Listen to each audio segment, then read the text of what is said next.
My topic for today is a neglected topic that few African leaders or scholars touch or even see a need to raise. And this is often the problem. The things that we're blind about, we don't even see a need to address. The topic for today is one that all Africans and people who are seeking freedom should be concerned about, because what you can get out of what we're going to be dealing with today is empowering for Africa, for African people, people of color, and anyone desiring freedom in the world today. So those of you that saw the promotional on this, you know, and for those that don't, you will now find out that the topic for today is overcoming one of the biggest obstacles to a just, unified Africa. That obstacle being the European nation-state model. This is one that most Africans do not see as a problem even today. And it's a debatable one for many. I attended an African Scholars Conference in Senegal in 2004 that Dr. Obenga attended, Wade Nobles and others on our faculty. And I was honored to be the only African outside of Africa to chair a plenary, which was Pan-Africanism in the 21st century. And it was the largest and most important of the plenaries. And so that was quite an honor.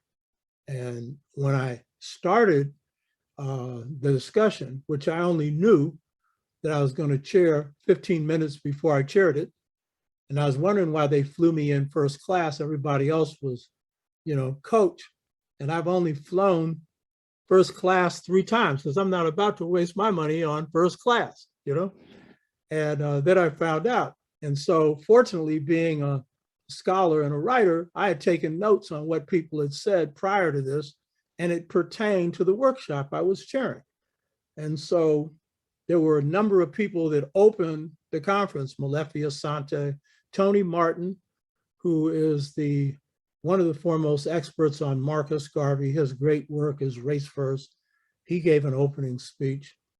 And a brother who is from French West Africa, he speaks French, I don't remember his name. He gave the most insightful presentation, except I had one disagreement with him. So when I chaired the plenary, I opened by referring to his remarks and then challenging him on the point that I disagreed with, and it's on this topic. He thought that the European nation state in Africa wasn't a problem. And I jammed him on this. And then I got a bunch of responses, some of which agreed and some of which didn't agree. And I know they expected me to enter a debate. I'm chairing a plenary. I'm going to use consensus. So I just challenged you. I'm not going to get into a debate with you. But the point is that this brother happened to come from Francophone Africa, French, the part colonized by the French. But whether English or French or whatever foreign language they spoke or their own, too many Africans do not see this as a problem, the European nation state, and particularly too many scholars. So you're going to see why this is one of the biggest obstacles to Africa achieving unity, because if we achieve unity under nation states that oppress our people, and I'm arguing one of the main reasons is it's based on the European political, social, economic, and religious model. That's not the sole reason. We've been brainwashed, and so we are therefore open to accept this model. Then we could end up in the position of the European Union, where you've got unity and the people are being oppressed. And that's the nature of how European power works. And if we want to imitate the European, then we can go straight down that path. But I think a lot of us are going down the path because we haven't even raised the question of whether or not the model that African leaders accepted at independence is a model that will work for Africa. And if you've looked at what's happened since independence and you really examine the underlying problems, you would get a sense that this is not an appropriate model. So I'm going to be using two analyses for this discussion. The first one is the analysis of one of Africa's greatest leaders who was advertised on the flyer, Edward Wilmot Blyden. And for any of you that think that I was going to have him on today, that's because you don't know your great people. He died in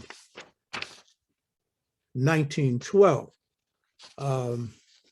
but his ideas are as relevant today as when he informed them. Edward Wilmot Blyden.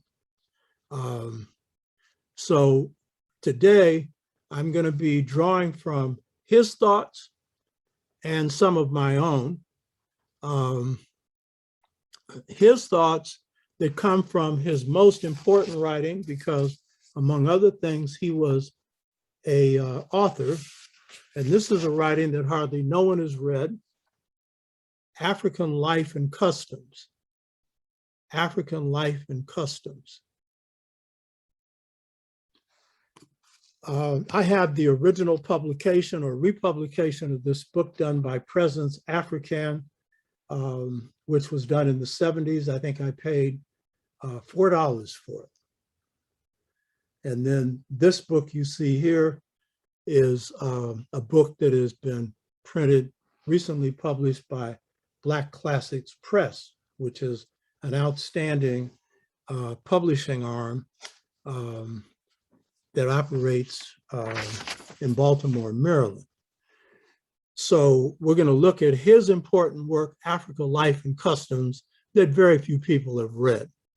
If anyone who does the chat here has read it, note it, because it would surprise me if you have.